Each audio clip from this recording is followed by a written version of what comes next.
불쌍한 내 딸아. 엄마가 절대 그 자식에게 맡기만 하게 두지 않겠다. 이 늙음을 내놓더라도. 내 이름은 김순자. 올해 62이다. 평생 뭘 하고 살았냐고 묻는다면 경기도 하남 땅에서 평생 감자 캐고 김치만 담갔다고밖에 할 말이 없다. 그 땅은 죽은 남편이 내게 남긴 유일한 흔적이자 딸 민서와 나의 목숨줄이었다. 나는 그 땅만 지키고 있으면 우리 모녀의 삶도 평안할 거라고 믿었다. 하지만 내 인생 가장 큰 실수는 바로 그 목숨줄을 내 손으로 직접 끊어버린 것이다. 하나뿐인 내 소중한 딸 민서는 박건우라는 남자와 결혼했다. 택시기사인 그는 키도 훤칠하고 웃는 얼굴이 어찌나 순박해 보이던지 마트 계산원으로 일하는 민서는 성격이 물러터진 두부 같아서 누가 툭 건드려도 으스러질 아이였다. 그런 민서가 건우 씨는 자기에게 잘해준다고 좋아하는 음식을 기억해주고 비 오는 날이면 차를 몰고 데리러 온다고 했다. 서울 사람한테 사랑받는다는 그 행복감에 딸의 얼굴이 환해지는 걸 보니 내 마음도 눈 녹듯 녹아내렸다. 두 사람은 서울에 집을 얻고 싶어 했지만 서울 집값이 어디 우리 같은 시골뜨기가 넘볼 수 있는 것이던가. 민서는 전화를 할 때마다 월세가 너무 비싸 돈을 모을 수가 없다며 한숨을 쉬었다. 딸의 한숨소리를 들을 때마다 내 가슴은 바늘로 찔리는 듯 아팠다. 어느 날 건우가 낡은 택시에 민서를 태우고 하남 우리 집으로 왔다. 그는 보기에도 고급스러워 보이는 한우 세트를 들고 문을 열자마자 장모님, 장모님 하고 살갑게 외쳤다. 밥상머리에서는 나와 민서에게 연신 고기를 구워주며 말했다. 어머님, 민서가 저 만나서 고생이 많습니다. 서울에 우리 집만 있었어도 아주 작은 집이라도 괜찮으니 우리 집만 있었어도 민서가 이렇게 고생은 안 할 텐데요. 민서는 고개를 숙인 채 작은 목소리로 거들었다. 건우 씨, 돈 더 벌겠다고 밤에 잠도 못 자고 계속 운전대만 잡고 있어요. 나는 딸아이의 헬쑥한 뺨과 사위 눈의 핏발을 보니 내 마음에 남아있던 마지막 이성 한 조각이 바싹 마른 흙처럼 힘없이 부서져 내렸다. 내가 뭘 더 어쩔 수 있었겠는가? 나에겐 오직 딸 하나뿐인데 내 딸의 행복이 곧 나의 행복이었으니까. 며칠 뒤 나는 부동산에 연락해 조상대대로 물려받은 그 땅을 팔아버렸다. 계약서에 도장을 찍던 날 내 손은 덜덜 떨려 인주조차 제대로 묻히지 못했다. 시커먼 흙이 우는 소리가 들리는 듯했고 먼저 세상을 떠난 남편이 하늘에서 한숨 쉬는 소리가 들리는 듯했다. 하지만 민서가 서울에서 어깨 펴고 나도 내 집이 있다고 말할 수 있게 된다는 생각 하나만으로 모든 게 가치 있다고 여겼다. 땅 판 돈은 한 푼도 남기지 않고 전부 보태 강동구에 있는 작은 행복 아파트를 사주었다. 낡은 아파트라 벽지가 누렇게 바래긴 했지만 어쨌든 서울에 있는 집이었다. 등기부등본이 나온 날 민서는 나를 끌어안고 울며 말했다. 엄마, 고마워. 우리 엄마가 세상에서 최고야. 건우도 흥분해서 내 손을 잡고 연신 말했다. 어머님, 걱정 마십시오. 이제부터 제가 친아들입니다. 제가 평생 모시겠습니다. 등기부등본에 박건우와 오민서 두 사람의 이름이 나란히 적힌 것을 보고서야 내 마음속 큰 돌덩이 하나가 내려앉는 기분이었다. 나는 내 평생을 바쳐 딸에게 안정된 미래를 선물했다고 믿었다. 그들은 말했다. 엄마, 이제 시골에서 혼자 살지 말고 우리랑 같이 살아요. 저희가 모실게요. 나는 그 말을 믿었다. 텅 빈 시골집 문을 걸어 잠그고 갈아입을 옷가지와 직접 담근 김치 몇 통이 든 보따리 하나를 짊어지고 행복 아파트라 불리는 그 집으로 들어갔다. 그날부터 나의 신부는 농부에서 아들 딸 집에 얹어 사는 돈 안 받는 가정부가 되었다. 매일 날이 밝기도 전에 일어나 살금살금 부엌으로 가 된장찌개를 끓였다. 택시 기사인 건우는 출퇴근 시간이 불규칙했기에 언제 돌아오든 따뜻한 밥 한 술 뜰 수 있도록 늘 시간을 가늠해야 했다. 마트 일이 힘든 민서를 위해 나는 딸의 모든 옷을 깨끗하게 빨아 반듯하게 개어놓았다. 바닥을 닦는 것도, 설거지를 하는 것도, 쓰레기를 버리는 것도 모두 내 몫이었다. 평생 흙만 만지던 내 손은 매일 차가운 세제물에 불어 터졌고 비가 오는 날이면 마디마디가 쑤셔왔다. 하지만 나는 단 한 번도 불평하지 않았다. 퇴근한 민서가 소파에 편히 누워 쉬는 모습을 보는 것만으로도 이 늙은 몸뚱이가 몇 년은 더 버틸 수 있을 것 같았다. 처음에는 건우도 내게 제법 깍듯했다. 우리 시장에서 떨이로 사온 과일 같은 걸 사 들고 오며 "어머님, 고생 많으십니다라고 말하곤 했다. 하지만 그가 몇 번이고 애둘러 물어보며 내 손에서 단돈 1원도 더 나올 게 없다는 사실을 확인한 후 그의 순박해 보이던 웃음 가면은 조금씩 금이 가기 시작했다. 그는 내가 끓인 된장찌개가 촌스러운 맛이 난다고 타박했고 내가 담근 김치가 너무 짜다고 불평했다. 더 이상 나를 어머님이라 부르지 않았고 민서 앞에서 나를 손가락질하며 말했다. "네 엄마 저 요란한 몸빼 좀 어떻게 해봐. 이웃들이 보면 시골에서 식모들인 줄 알겠어." 나는 고개를 숙인 채 시골에서 가져온 가장 고운 옷을 조용히 장롱 깊숙이 처박았다. 그 후 그는 "요즘 장사가 안 된다. 차를 수리해야 한다. 친구가 급전이 필요하다는 핑계를 대며 민서에게 돈을 요구하기 시작했다. 처음엔 몇만 원씩 가져가더니 나중엔 몇십만 원이 되었다. 민서의 월급은 쌈짓돈처럼 민서의 주머니에서 건우의 주머니로 흘러 들어갔다.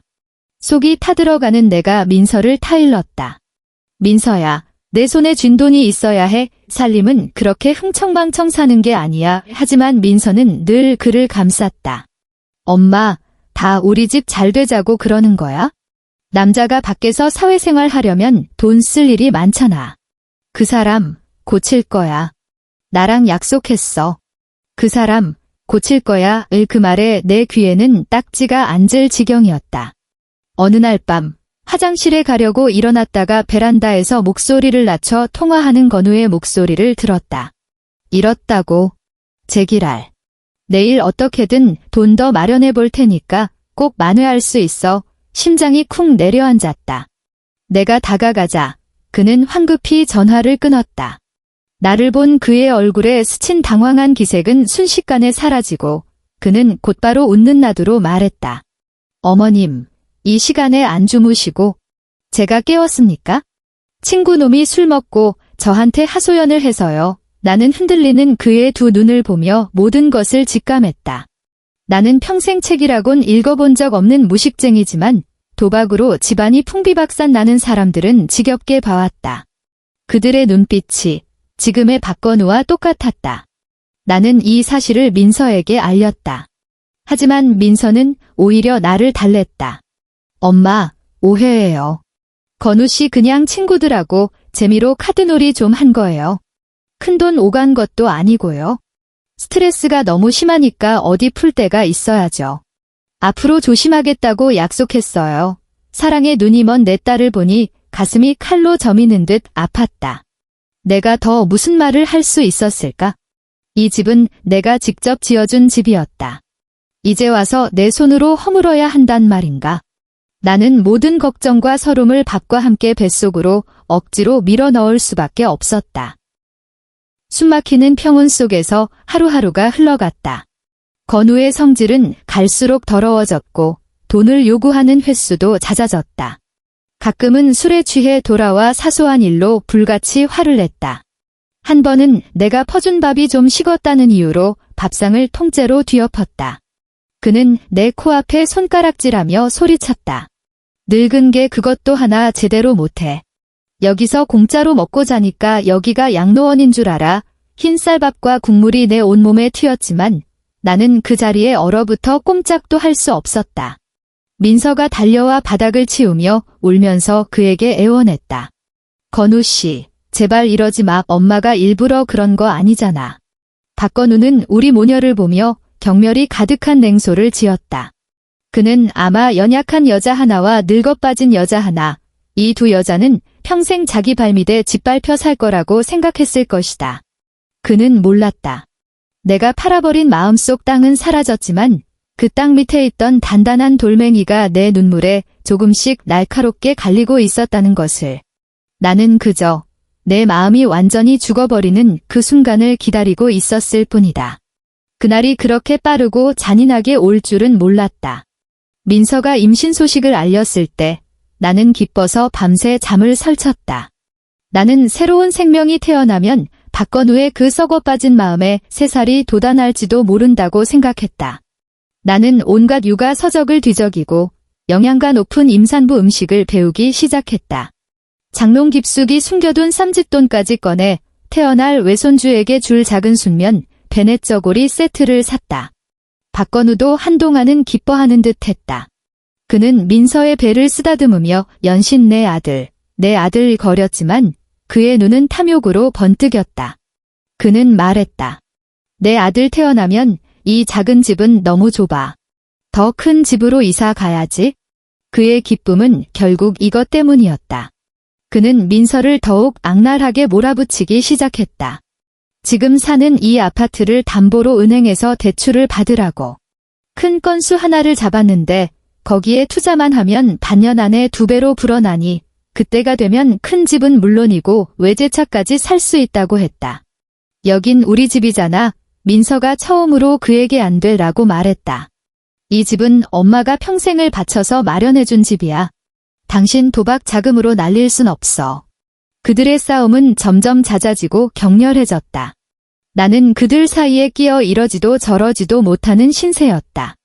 나는 그저 뱃속의 아이를 생각해서 참으라고 민서를 다독일 뿐이었다. 나는 정말 바보였다. 인내가 평화를 가져다 줄 거라 믿었지만 굶주린 늑대에게 베푸는 인내는 그저 마음껏 물어뜯어도 되는 살코기로 보일 뿐이라는 걸 몰랐다. 그날 나는 민서 몸보신을 시켜주려고 우리 시장에 가서 신선한 등갈비와 미역을 샀다. 서울의 겨울은 일찍 찾아왔고 칼날 같은 바람이 얼굴을 스쳤다. 나는 무거운 장바구니를 들고 5층까지 한 계단 오르면서도 이따가 국을 푹 끓여서 민서가 2그릇은 먹게 해야겠다고 생각했다. 집 앞에 채 도착하기도 전에 안에서 박건우의 고함과 민서의 울부짖음이 들려왔다. 마지막으로 묻는다. 당장 가서 서명할 거야? 안 할 거야? 너 내가 죽는 꼴 보고 싶어서 이러는 거지? 건우 씨, 제발 나 좀 그만 괴롭혀. 그건 우리 마지막 보루란 말이야. 보루. 시발, 오늘 내가 진짜 마지막이 뭔지 보여줄게. 심장이 덜컥 내려앉아 급히 열쇠로 문을 열었다. 문을 열자마자 나는 평생 잊을 수 없는 광경을 목격했다. 박건우, 내 딸의 평생을 맡겨도 좋다고 믿었던 그 남자가 임신 4개월인 민서의 머리채를 휘어잡고 벽에 처박고 있었다. 민서는 배를 감싸쥔 채 소리도 못 내고 절망적으로 버둥거렸다. 그리고 그는 민서의 배를 발로 걷어찼다. 내 머릿속이 빙 하는 소리와 함께 하얘졌다. 손에서 장바구니가 툭 떨어졌다. 등갈비와 미역이 바닥에 나뒹굴며 먼지를 뒤집었었다. 산산조각난 내 마음처럼. 나는 비명을 지르며 달려들어 이 늙은 몸으로 그 짐승을 밀쳤다. 너 뭐 하는 짓이야? 이 미친놈아. 내 새끼잖아. 박건우는 내게 밀려 비틀거리다 나를 돌아봤다. 그의 눈은 피가 터질 듯 붉었다. 그는 나를 거칠게 밀쳤고 나는 바닥에 나동그라지며 허리를 부딪혔다. 끔찍한 통증에 한동안 일어나지도 못했다. 그는 나를 거들떠보지도 않고 바닥에 웅크린 채 다리 사이로 피를 흘리고 있는 민서를 향해 악거칠게하게 쏘아붙였다. 쓸모없는 년. 그러고는 외투를 집어들고 문을 박차고 나가버렸다. 나는 기다시피 딸에게 달려가 창백한 얼굴과 그 아래 흥건한 핏자국을 보았다. 그 순간 내 세상이 무너져 내리는 것 같았다. 덜덜 떨리는 손으로 휴대폰을 꺼내 119를 눌렀지만 손가락이 말을 듣지 않아 몇 번이나 잘못 눌렀다. 병원에 진동하는 소독약 냄새는 꼭 죽음의 냄새 같았다. 응급실에서 나온 의사는 나를 보며 고개를 저었다. 죄송합니다. 할머님. 저희가 최선을 다했습니다만 아이는 지키지 못했습니다. 산모는 과다출혈로 즉시 수술해야 합니다. 나는 차가운 벽에 기댄 채 눈물 한 방울 흘릴 수 없었다. 내 평생 흘릴 눈물은 그 순간 모두 말라버린 것 같았다. 남은 것은 얼음장처럼 차갑고 단단한 사막뿐이었다.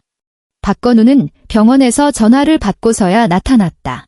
그는 수술실 문 앞에 서서 얼굴에 일말의 슬픔이나 후회도 내비치지 않았다. 그저 안절부절 못하며 서성거리며 입으로는 계속 욕을 씹어뱉었다. 재수없게.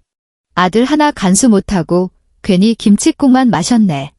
나는 그의 추악한 얼굴을 보며 마지막 남은 한 조각의 환상마저 산산이 부서지는 것을 느꼈다. 나는 그가 내 딸의 남편이고 내 외손주의 아버지이며 이 집의 가장이라고 생각했다. 하지만 이제야 깨달았다. 그는 사람이 아니었다. 짐승이었다. 그리고 나 김순자는 평생 밭에서 농작물을 훔쳐먹는 짐승들을 상대해온 사람이다. 수술 후 민서는 계속 잠만 잤다. 나는 딸의 핏기 없는 얼굴을 지키며 병상 곁을 지켰다. 마음속에서 한 목소리가 계속해서 울렸다. 김순자, 너는 무너지면 안 돼요. 내가 무너지면 내 딸은 정말 아무것도 남지 않아. 나는 이웃 아주머니에게 잠시 병원을 부탁하고 더 이상 집이라 부를 수 없는 그곳으로 향했다. 문을 열자 술과 음식물 쓰레기가 뒤섞인 악취가 코를 찔렀다. 박건우 그 짐승은 밖에서 술을 마시고 들어온 게 분명했다. 거실은 난장판이었고 그가 벗어 던진 더러운 옷들이 사방에 널려 있었다. 나는 울지도 떨지도 않았다. 이상할 정도로 침착하게 집을 치우기 시작했다. 수십 년간 주부로 살아온 나의 본능이었다. 나는 그가 소파에 던져둔 외투를 빨기 위해 집어들었다. 주머니를 뒤지던 내 손끝에 구겨진 종이 한 장이 걸렸다. 펼쳐보니 불법 도박장에서 발행한 차용증이었다. 거기에는 박건우의 이름과 내가 감히 세어볼 수도 없는 액수의 빚이 선명하게 적혀 있었다. 날짜는 바로 어제였다. 심장이 얼음덩이에 갇힌 듯 차가워졌다. 그가 그렇게 집을 담보로 잡으려 했던 것은 무슨 큰 건수 때문이 아니라 이미 빠진 독을 채우기 위해서였던 것이다. 나는 그 차용증을 조심스럽게 접어 주머니에 넣었다. 그리고 무릎을 꿇고 바닥을 닦기 시작했다. 침대 밑을 닦다가 손에 딱딱한 서류철 하나가 걸렸다. 나는 그것을 끌어냈다. 박건우는 눈도 침침하고 집안일밖에 모르는 이 시골 늙은이가 자기가 숨겨둔 비밀을 영원히 찾아내지 못할 거라고 생각했을 것이다. 서류철 안에는 비어있는 부동산 담보대출 신청서 몇 부와 위조된 위임장이 들어있었다. 위임인의 서명란은 비어있었지만 그는 이미 민서의 인감도장을 파서 옆에 놓아두었다. 내 딸의 서명을 위조해서 우리 몰래 이 집을 팔아넘길 작정이었던 것이다. 나는 그 서류들을 손에 든 채 차가운 바닥에 주저앉아 한참을 움직이지 않았다. 창밖의 하늘은 점점 어두워졌고 불 꺼진 집안에는 오직 내 손에 들린 이 쓰레기들 구겨진 차용증, 차가운 서류들만이 어둠 속에서 희미한 빛을 발하고 있었다. 그가 아무렇게나 버린 하찮은 먼지 같은 것들이었지만 이제 내 손안에 가장 치명적인 증거가 되었다. 나, 김순자, 평생 땅만 파온 농부는 이제 그가 무시했던 이 쓰레기들을 가지고 내 딸과 나 자신을 위한 살 길을 파내야 한다. 나는 당장 박건우 그 짐승을 찾아가 따지지 않았다. 미친놈에게 이치를 따지는 것은 돌에 물 붓기나 마찬가지라는 것을 알았다. 나는 그가 보지 못하는 곳에서 조용히 한 삽 한 삽 그의 발밑 땅을 파헤쳐 그가 스스로 구덩이에 빠지게 만들어야 했다. 나는 그 불법 도박장 차용증을 들고 밤새 고민했다. 복잡한 법은 몰랐지만 60 넘게 살면서 얻은 가장 단순한 진리는 알고 있었다.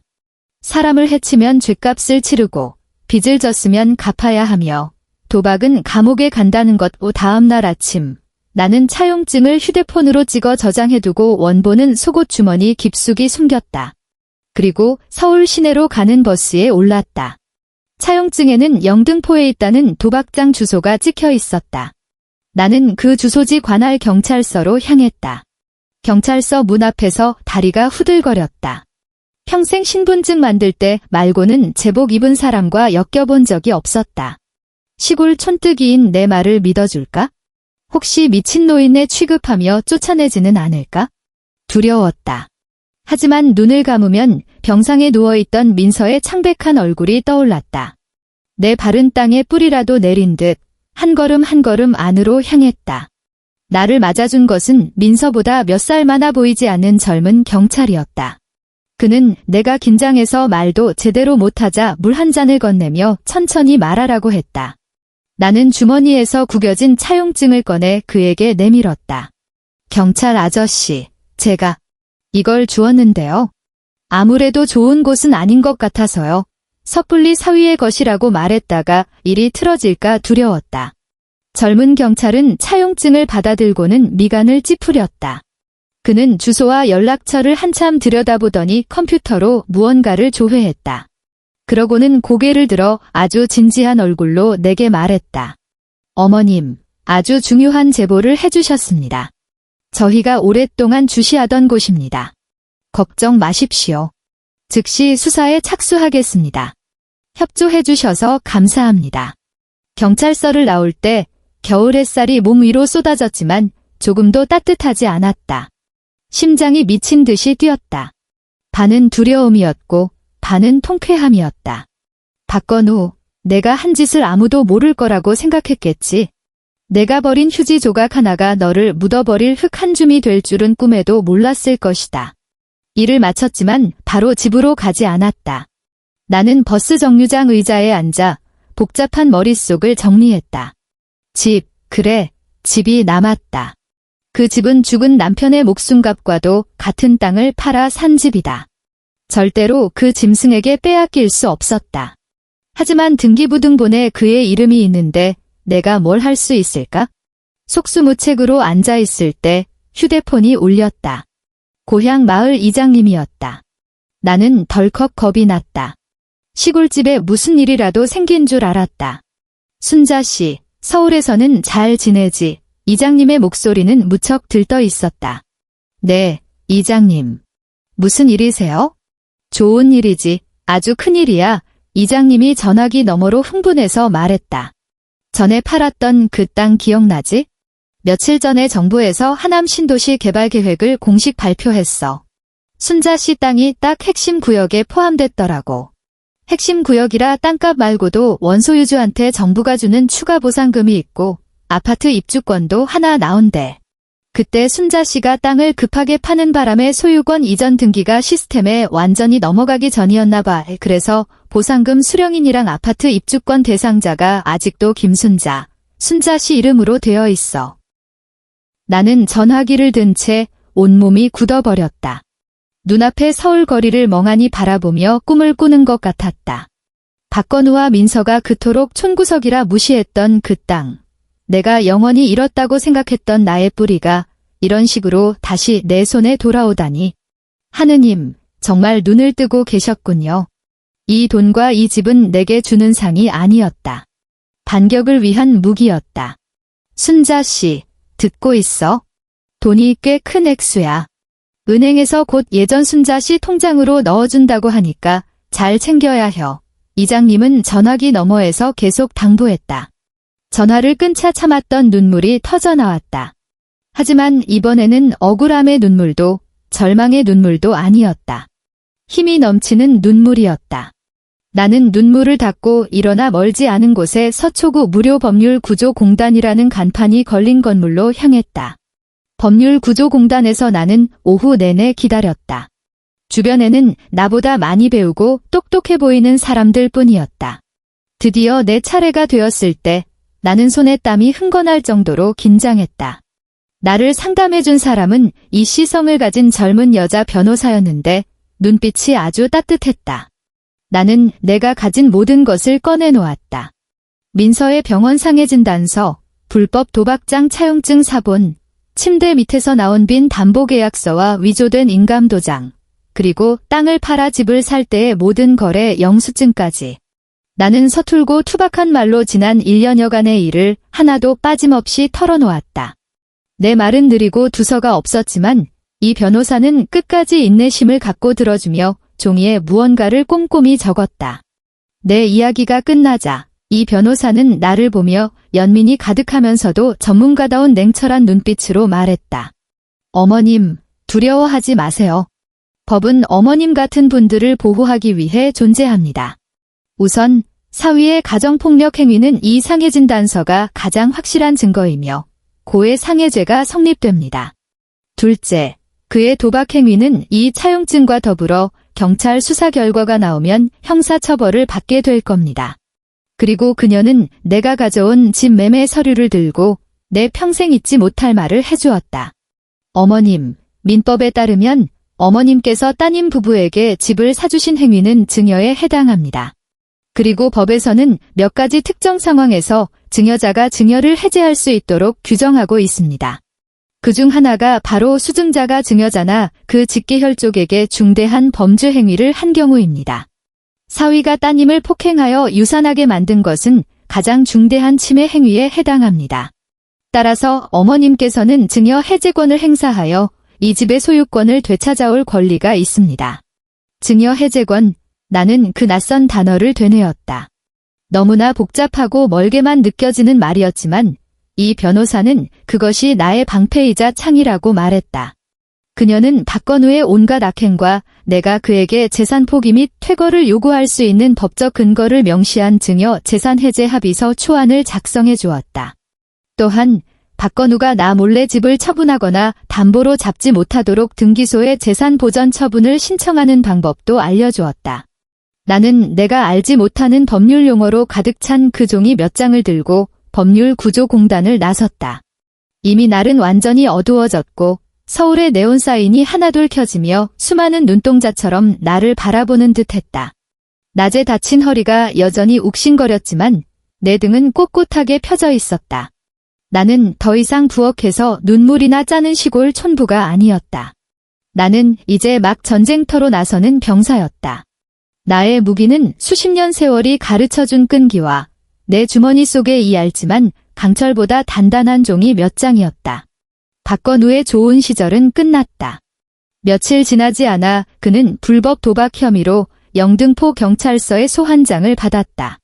그는 자신을 구렁텅이로 밀어넣은 것이 어떤 원수도 아닌 자기가 가장 무시하던 부엌대기 같은 장모였다는 사실을 꿈에도 몰랐을 것이다.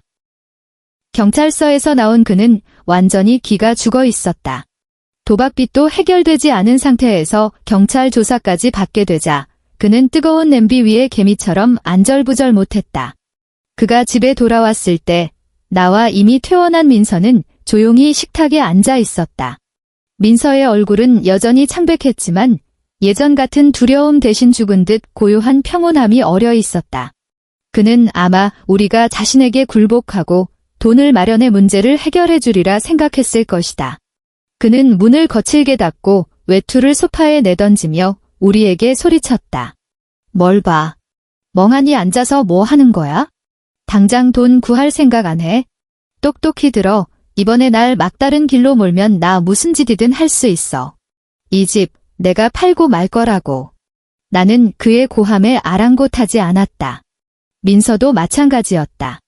나는 그저 조용히 일어나 부엌으로 들어가 그를 위한 최후의 만찬을 차려냈다. 흰쌀밥 한 그릇, 맑은 국 한 그릇, 그리고 그가 제일 싫어하는 내가 담근 짠무 한 접시. 그는 초라한 밥상을 보고는 더욱 화가 치밀어 올라 손바닥으로 식탁을 내리쳤다. 그릇들이 요란한 소리를 내며 흔들렸다. 이 늙은이가 일부러 이러는 거지? 내가 말했지, 오늘 돈 안 내놓으면 아무도 무사하지 못할 거라고. 나는 분노로 일그러진 그의 얼굴을 보며 마음속에 어떤 파문도 일지 않았다. 나는 천천히 의자에 다시 앉아 내 주머니에서 그를 위해 준비한 선물들을 하나씩 꺼내 식탁 위에 가만히 올려놓았다. 첫 번째는 종이 사본 한 장, 영등포 경찰서에서 온 소환장이었다. 나는 조용히 말했다. 경찰서에서 온 거다. 듣자 하니 도박은 감옥에 가는 죄라더구나. 박건우의 얼굴이 순식간에 굳어졌다. 그는 종이를 낚아채듯 가져가 눈을 부릅떴다. 그의 입술은 파르르 떨렸지만 아무 말도 하지 못했다. 이어서 나는 두 번째 물건을 내려놓았다. 누런 서류 봉투였다. 나는 그것을 그의 앞으로 밀었다. 이 변호사님이 써주신 거다. 증여 재산 해제 합의서라고 하더구나. 변호사 말이 내가 내 딸 몸에 손을 댔으니 중대한 침해 행위가 성립된대. 나는 이 집을 회수할 권리가 있고 너는 몸만 나가야 한다. 그의 얼굴은 불그락푸르락 하다가 새하얗게 질렸다. 그는 떨리는 손으로 봉투 안의 서류를 꺼냈다. 빼곡한 법률 용어들은 이해할 수 없었지만 몸만 나가야 한다는 글자는 뜨거운 인두처럼 그의 눈을 찢었다. 그는 고개를 번쩍 들고 마치 오늘 처음 본 사람처럼 나를 믿을 수 없다는 듯이 쳐다봤다. 너, 이 늙은 여우 같은 게 감히 날 물어. 그는 울부짖으며 내게 달려들려 했다. 나는 움직이지 않고 세 번째이자 마지막 물건을 꺼냈다. 그것은 신한희망은행의 새 통장이었다. 나는 통장을 펼쳐 최근 잔액이 찍힌 페이지를 보여주고는 휴지 조각처럼 그의 앞에 던졌다.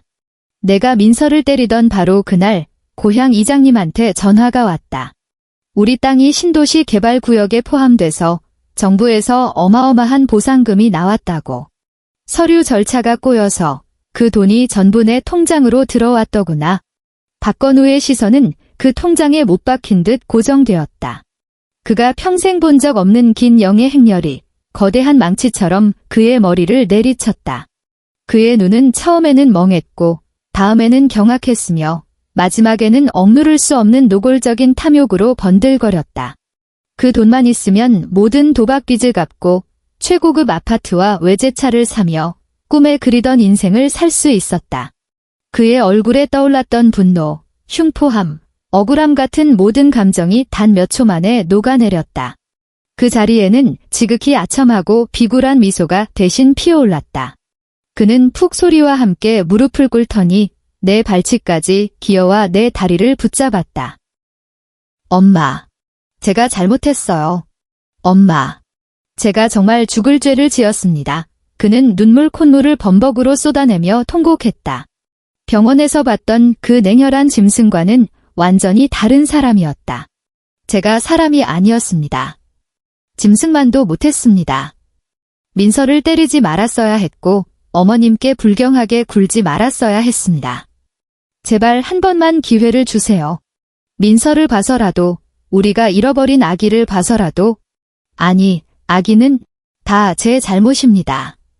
엄마, 저 고칠게요. 꼭 고칠게요. 우리 이렇게 돈도 많아졌으니 새로 시작해서 민서한테 세상에서 제일 좋은 삶을 살게 해줄게요. 엄마, 우리 엄마. 그는 마치 세상에서 가장 억울한 사람인 양 너무나 절절하고 처절하게 울었다. 나는 내 다리를 붙잡고 통곡하는 이 남자를 내려다보았다. 그의 눈물은 나를 역겹게 할 뿐이었다. 나는 손을 뻗어 그를 일으켜 세우는 대신 차갑고 단호하게 그의 더러운 손을 내 다리에서 떼어냈다. 내 목소리는 크지 않았지만 이 작은 아파트 안에서 천둥처럼 선명하게 울렸다. 이 돈, 나는 말했다. 전부 자선단체에 기부하거나 불에 태워버리거나 한강에 던져버리는 한이 있어도 너한테는 단 1원도 줄 수 없다. 나는 충격으로 눈물마저 멎어버린 그의 두 눈을 똑바로 보며 한자 한자 힘주어 말했다. 내가 내 딸에게 휘두른 주먹 한 대 한 대, 내가 뱉은 욕설 한마디 한마디가 이제 몇 배가 되어 너에게 돌아갈 것이다. 내 집에서 당장 나가. 내 집, 나는 내 집이라고 말했다. 내 입에서 그 세 글자가 나오는 순간 내 평생의 억울함과 고단함이 모두 눈 녹듯 사라지는 기분이었다. 남은 것은 이제껏 느껴보지 못한 통쾌하고 완전한 평온뿐이었다. 박건우의 말로는 마치 미리 짜인 각본 같았다.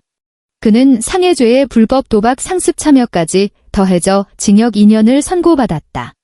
그가 보물처럼 아끼던 택시는 도박장에 담보로 잡혀 넘어가 버렸다. 그는 모든 것을 잃었다.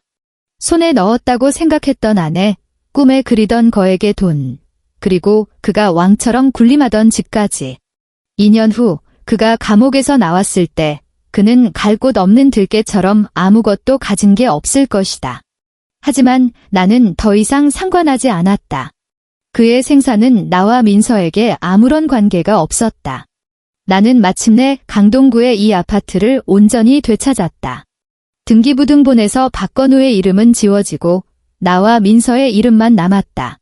정부에서 보상으로 준 하남 신도시의 새 아파트는 한 번 가보았다. 넓고 깨끗하고 창밖으로 새로 지은 공원이 보였다. 하지만 나는 잠시 서 있다가 그 집을 팔기로 결정했다. 그곳에는 나의 추억도 나의 뿌리도 없었다. 나의 뿌리는 내 손으로 되찾은 이 작은 공간에 있었다. 나는 새 아파트를 판 돈으로 행복 아파트 질층에 있는 작은 상가를 얻었다. 그리고 그곳을 꽃집으로 꾸몄다.